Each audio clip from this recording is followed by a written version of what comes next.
FAA fires fewer than 400 workers, transportation chief says.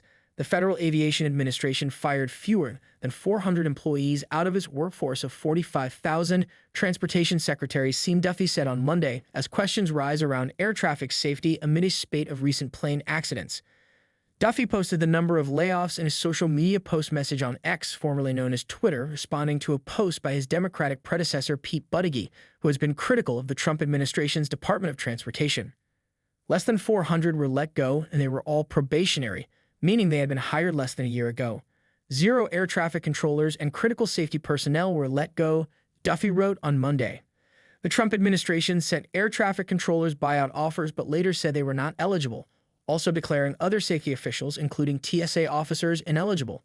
The FAA remains about 3,500 controllers short of targeted staffing levels.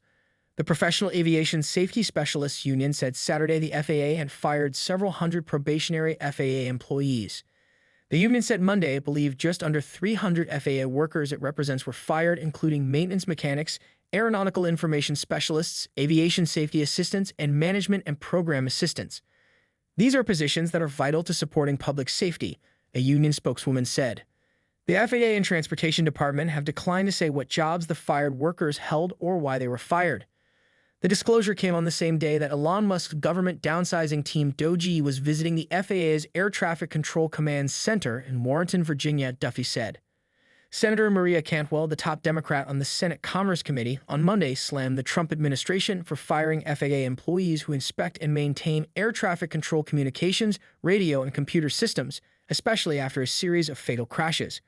The FAA is already short 800 technicians, and these firings inject unnecessary risk into the airspace in the aftermath of 4 deadly crashes in the last month, she said.